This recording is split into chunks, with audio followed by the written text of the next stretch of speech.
कुछ कहना चाहते विजन वाइड होना चाहिए।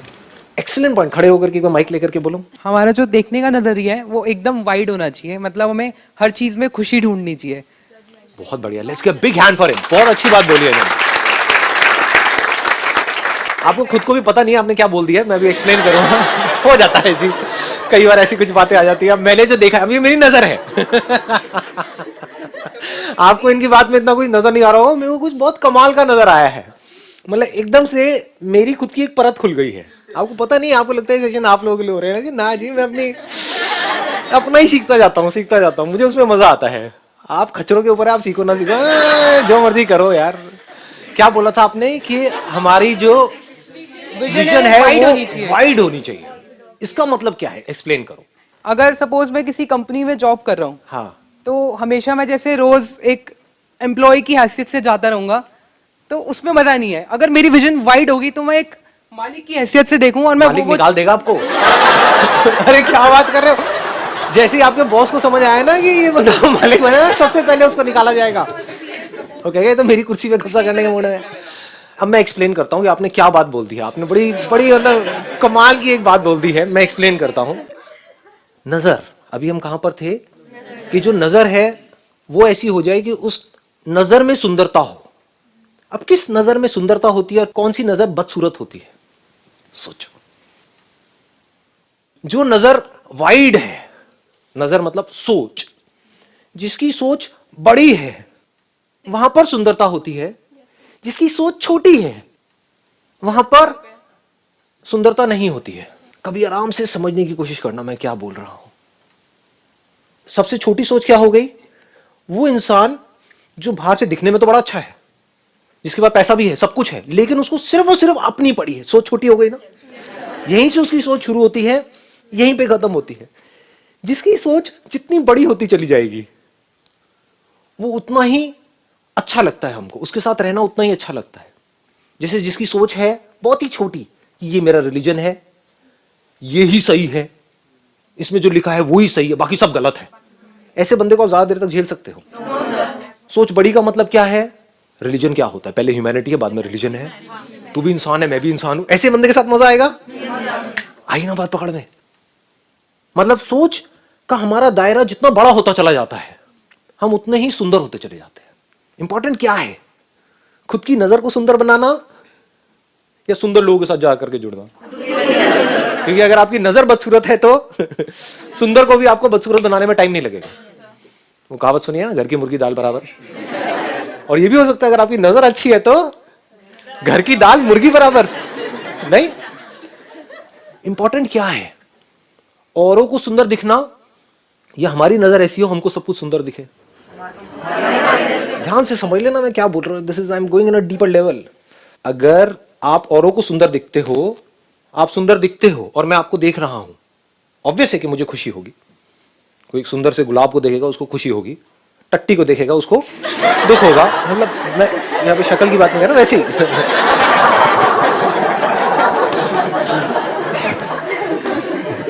तो अगर आप सुंदर दिखते हो तो किसको खुशी होगी? दुनिया को। दुनिया का फायदा है। लेकिन अगर आपकी नजर सुंदर है तो किसका फायदा है? हमारा फायदा है। इन दोनों में फर्क समझ आ रहा है? या थोड़ा ज्यादा हो रहा है?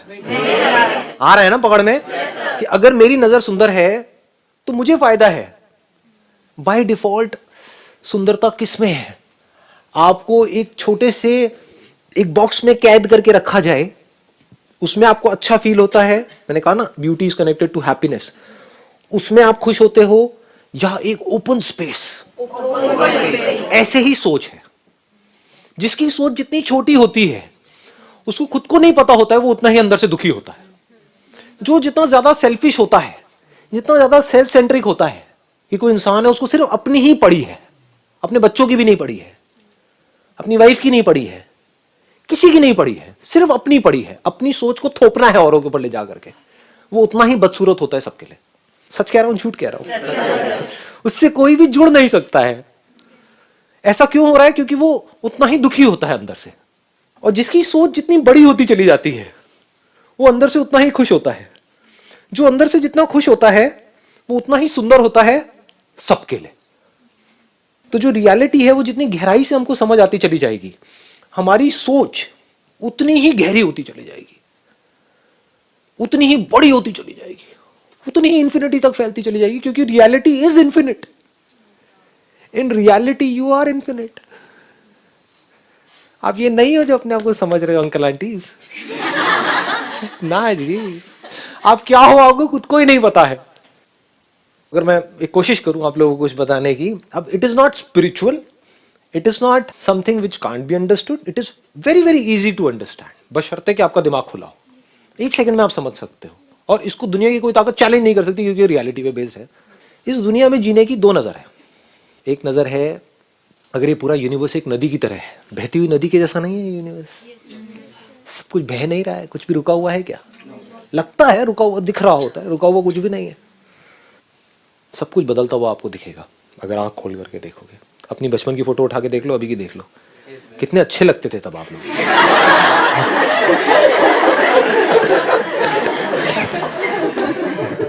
क्या हम सब इन बॉडीज को देखा जाए लहरों के जैसी नहीं है? बहते चले जा रहे हैं। कोई लहर बड़ी है, कोई छोटी है, कोई लहर सो कॉल्ड खूबसूरत है, कोई सो कॉल्ड बदसूरत है, बेस्ड अपॉन जो पैरामीटर्स हैं जहां पर हम रह रहे हैं उसके हिसाब से। मतलब जो लहर ऐसी है वो बदसूरत है, जो ऐसी है तो खूबसूरत। नहीं, एक्चुअली क्या है, लहर ऐसी हो, ऐसी हो, ऐसी हो, ये हो, ऐसी हो, ऐसी हो, क्या लहर, क्या खूबसूरत, क्या बदसूरत, एक्चुअल में कुछ भी नहीं है, बस हमारी कंडीशनिंग है। तो ये सच है झूठ है कि कोई एक लहर खूबसूरत है, एक बदसूरत है? सच है। झूठ है, झूठ है। क्यों? क्योंकि वो सबके लिए सच नहीं है, जो बदल जाए वो सच नहीं है। तो अगर आप अपने आप को मरते दम तक लहर की नजर से देखते रहे तो ये छोटी सोच है। अब चाहे बड़ी लहर हो चाहे छोटी लहर, इसी को छोटी सोच कहेंगे ना। यानी उस लहर को, यानी कि आपको सिर्फ अपनी पड़ी है, इस बॉडी को एक लहर की तरह देखो, छोटी सी लहर उस नदी में जहां पर करोड़ों अरबों लहरें हैं, कोई बड़ी है, कोई छोटी है, कोई तेज बह रही है, कोई धीरे बह रही है, कोई फर्स्ट आ गई है, कोई लास्ट आ गई। रेस लगी हुई है ना लहरों की। हाँ, अगर इसी तरह से हम जीते रहे और इसी तरह से मर गए तो क्या कभी भी हम जो रियल ब्यूटी है उसको समझ सकते हैं? इसमें कहीं पर भी ब्यूटी है? ये सिर्फ अगलीनेस है चारों तरफ। जिंदगी को जीने का सबसे समझदार तरीका क्या है और सबसे बेवकूफ़ों वाला तरीका क्या है जिंदगी को जीने का? अगर इसको दूसरे वे में बोलूं तो इस दुनिया में सबसे समझदार इंसान कौन है और सबसे बेवकूफ़ कौन है? 99.99% वैसे खच्चरों में आएंगे, बेवकूफ़ों में आएंगे। तो 0.01% है जो समझदारों में आ सकते हैं, और वो चॉइस अभी है आप लोगों के सामने, because you are in school. तो अभी ये चॉइस ले सकते हो। एक बार उस कैटेगरी में आ गए तो वहां से वहां शिफ्ट होना is almost next to impossible. जो बंदा, ये मान लो कि अगर पूरी जिंदगी में खुश रहा, तो क्या उसको ये नहीं कहेंगे कि वो सबसे समझदार है? या उसको कहेंगे सबसे समझदार जो बहुत बड़ा साइंटिस्ट है, हाँ, जिसने नोबेल प्राइज जीता है, या ये किया है वो किया है, लेकिन अंदर से लाइफ फ्रस्ट्रेटेड है। मतलब समझ गए? एक है दुनिया की नजर में वो सक्सेसफुल हो गया, लेकिन अंदर से जो पूरी लाइफ अगर आप देखोगे, मतलब जो अंदर से जो खुशी होनी चाहिए थी या जो मस्ती होनी चाहिए थी लाइफ में, कोई मजा नहीं है, कोई किक नहीं है। किक वर्ड आप यूज कर सकते हो, लेकिन किक्स तो आती जाती रहती हैं, तो I am not talking about that. मैं ये कह सकता हूं एक डीप सेटिस्फैक्शन नहीं है लाइफ में। अभी आपके पास खुश होने के लिए क्या कोई बहुत बड़ा रीजन है या नहीं है? है। क्या रीजन है? जिंदा हो। ये छोटी बात नहीं है। ये बातें जो समझ सकता है वो समझदार इंसान है, जो नहीं समझ सकता है वो बेवकूफ है, वो खच्चर है, वो भागेगा रेस में। आप समझ गए ना? वो रेस में ही भागता रहेगा मरते दम तक। अब ये वो अपनी खुशी को पोस्टपोन करता रहेगा, खुश कभी नहीं होगा। तो अब एक लाइन में बोलूंगा, इसको बड़े ध्यान से सुनना। अगर ये आपको समझ आई ना तो मजा आ जाएगा। इस एज में स्पेशली दिल से जो मैं चाहता हूँ ना, मतलब जब आप लोगों को देखता हूँ स्पेशली इस एज ग्रुप में, दिल से चाहता हूँ कि आप लोग इतने खुश रहो अपनी पूरी लाइफ में जिसकी कोई हद नहीं है। मतलब मुझे भी जो खुशियां नहीं मिली हैं जिंदगी में, बिकॉज ऑफ व्हाटएवर रीजंस, वो सारी खुशियां आपको मिल जाए। कि कभी भी आपकी जिंदगी में दुख का नामो निशान ना हो। दुख हो तो ऊपर ऊपर लेवल पे हो, ऊपर ऊपर हंस रहे हो, रो रहे हो, व्हाटएवर, ब्रेकअप हो रहा है, ये हो रहा है, ठीक है, ऊपर ऊपर हो। ऊपर ऊपर तो चलेगा ना, लाइफ है तो चलेगा। कभी कोई प्रॉब्लम आ जाएगी, कभी फेलियर आ जाएगा, कभी कुछ हो जाएगा, कभी कोई एक्सीडेंट हो जाएगा, कभी हेल्थ से रिलेटेड, वो सब ठीक है, ऊपर ऊपर चलता है, लेकिन अंदर से एक सेटिस्फैक्शन बनी रहे। तो ध्यान से सुनना, जो चीज़ मैं बोलने वाला हूँ इसको अपने अंदर तक जाने देना, है ना। यही आज के सेशन का ग्राउंड है, इसी के बेस पे हम आगे बढ़ेंगे कि जो हमारे पास में है उस तरफ हमारा ध्यान नहीं है, उसकी हमारी लाइफ में कोई इंपॉर्टेंस नहीं है। सिर्फ जो नहीं है उसके पीछे हम भाग रहे हैं। हो सकता है जो आप पाना चाहते हो, जो आपको बहुत इंपॉर्टेंट लग रहा है, वो कचरा है उसके सामने जो अभी आपके पास में है, लेकिन आप उसको देख करके खुश नहीं हो रहे। तो जब कचरा जो आपको बहुत इंपॉर्टेंट लग रहा है जब वो मिल जाएगा तो क्या खा खुश होगे? बदबू आएगी उसमें से कचरे में से तो बदबू ही आएगी ना। तो जो फ्लावर्स अभी हैं आपकी लाइफ में, जब उससे खुश नहीं हो रहे, खुशबू से खुश नहीं हो रहे, तो बदबू से क्या खा खुश होगे? तो हमें सिर्फ उसकी इंपॉर्टेंस देखनी है जो अभी हमारे पास में है। जैसे अभी आपके लिए सबसे ज्यादा इंपॉर्टेंट क्या है? अभी ऐसा क्या है वो तो आपको लगता है कि करियर, राइट? समझ गए ना? इसको ध्यान से समझना, जो चीज मैं बोल रहा हूं ऐसा तो आपके माइंड में फीड कर दिया गया है। अभी आपको ये लगता है कि आपके लिए सबसे इंपॉर्टेंट है आपका करियर। मैं कहता हूं बकवास। सबसे इंपॉर्टेंट है पहले ये समझना कि एक्चुअल में लाइफ में सबसे इंपॉर्टेंट क्या है। चलो करियर में जो भी आप सोच रहे हो, जिस भी हद तक सोच रहे हो, उसका 100 गुना आपको मिल गया, लेकिन कुछ ऐसा है जो अभी आपके पास में है, वो चला गया आपके हाथ से। क्या है ऐसा? खुशी को भी छोड़ दो, हेल्थ। ये बात नहीं समझ आती ना, ये कितनी तब समझ आएगी जब हेल्थ हाथ से निकल जाएगी। अभी आप लोगों के पास में हेल्थ है, किसी को भी कोई बहुत भयानक बीमारी है, यहां पर जानलेवा बीमारी लग सकती है, नहीं लग सकती है? लग सकती है। अगर वो लग जाए और दूसरी तरफ से आपको करियर में, पैसे में, पता नहीं क्या क्या मिल जाए, उसकी क्या इंपॉर्टेंस है? कुछ भी नहीं है। तो सबसे इंपॉर्टेंट क्या है आपके लिए मरते दम तक? क्या ये कभी भी इंपॉर्टेंस इसकी चेंज होने वाली है? मरते दम तक। तो जो भी आप करियर चूज करने वाले हो, उसका आपकी हेल्थ से क्या कनेक्शन है? कभी सोचते हैं हम ऐसा? नहीं सोचते। क्यों नहीं सोचते? क्योंकि हमको पता ही नहीं है हमारे लिए सबसे इंपॉर्टेंट क्या है। आप आज जिस एज ग्रुप में हो, जो भी आप कह रहे हो मेरे लिए सबसे इंपॉर्टेंट है मेरा करियर, जिस करियर की हाइट पे आप पहुंचना चाहते हो, उस हाइट पे जो बंदा बैठा हुआ है, मान लो उसकी एज है 45 साल, 50 साल, एक कंपनी का सीईओ बन गया है, उससे ऊपर आप क्या बनोगे?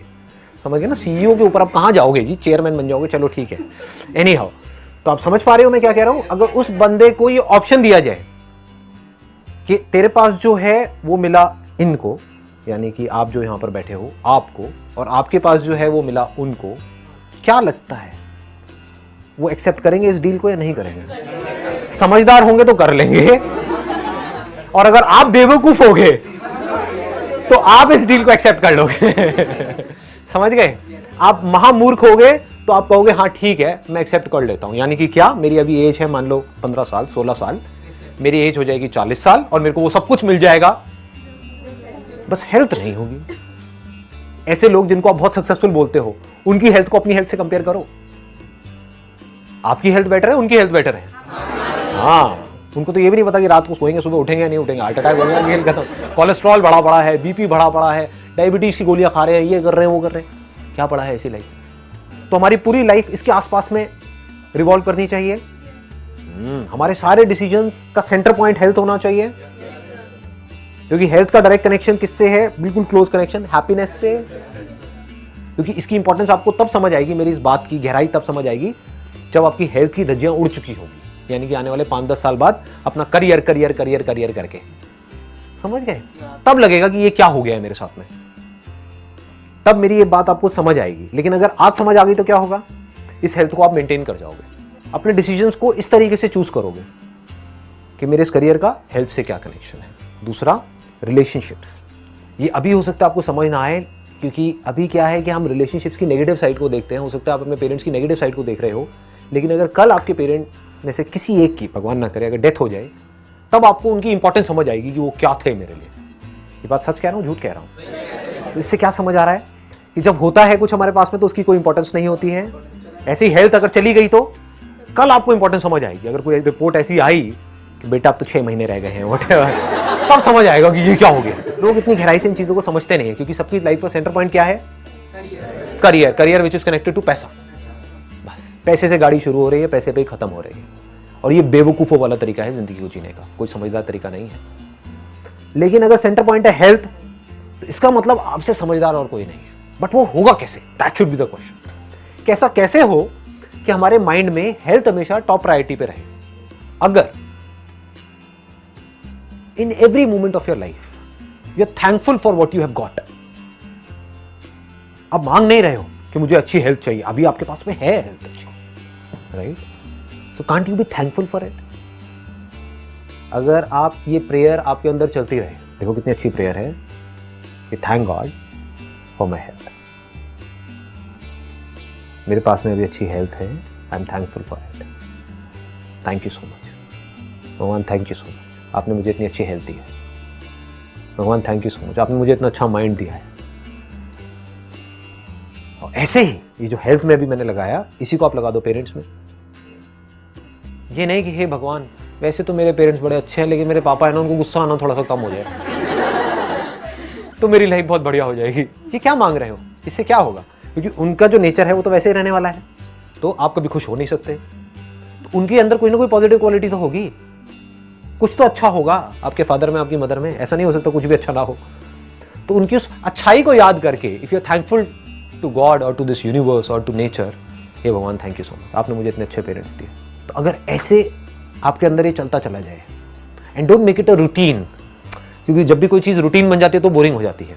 जैसे सुबह सुबह आपके घर वाले बोलते होंगे प्रेयर करने के लिए, तो वो तो फिर इतनी जल्दी हो जाती है कि समझ ही नहीं आता है कि कहाँ मतलब ऐसे कोई काम है, काम भी ऐसा जो बर्डन है, जबकि आपको पता नहीं है ये जो प्रेयर जिसकी मैं बात कर रहा हूँ, रियल प्रेयर बता रहा हूँ मैं आपको क्या होती है, रियल ग्रैटिट्यूड, रियल थैंकफुलनेस, इसकी क्या वैल्यू है, वो अगर आप समझ जाओ तो ऑनेस्टली बोल रहा हूं, आपसे ज्यादा समझदार इंसान इस पूरी दुनिया में कोई नहीं है। और अगर इसको ना समझ पाओ, आपसे बड़ा बेवकूफ कोई नहीं है। क्यों? Because if you are not thankful for what you have got, you will never be happy. जो आपके पास में है, अगर आप उससे खुश नहीं हो तो आप जिंदगी में मरते दम तक खुश नहीं हो सकते। अभी डिग्री नहीं है तो अभी ध्यान सारा डिग्री की तरफ है, डिग्री मिल जाएगी उसके बाद में नौकरी नहीं है तो ध्यान सारा नौकरी की तरफ है, नौकरी मिल जाएगी तो कंपनी में पॉलिटिक्स है, प्रॉब्लम्स है तो सारा ध्यान उसकी तरफ है। एक तरीका ये है जिंदगी जीने का। दूसरा क्या है जिसकी मैं बात कर रहा हूं? Be in love with this feeling of thankfulness in every single moment of your life. Just be thankful for it. आप देखोगे बहुत कुछ है आपके पास में, जस्ट बी थैंकफुल। अपनी बॉडी को टच करो, देखो अपनी बॉडी को टच करके फिर इसको बोलो thank you for being there. Body अगर आपका साथ ना देना, उखाड़ दो, फिर आप क्या उखाड़ सकते हो? कुछ नहीं कर सकते। इतनी इंपॉर्टेंट है ये body. Thank you for being there. अपनी आंखों के बारे में सोच करके बोलो thank you for being there. कानों के बारे में thank you for being there. Thank you ना एक मंत्र की तरह चलना चाहिए। जैसे मंत्र होता है ना, ये असली मंत्र है। Thank you for everything. This is the height of peacefulness. So thank you for being there. अरे जब माइंड हमारा बिल्कुल पीसफुल हो जाता है तो कैसा लगता है? अच्छा लगता है। इसको खुशी बोलते हैं। खुशी समझ आ गई क्या होती है? ये खुशी है।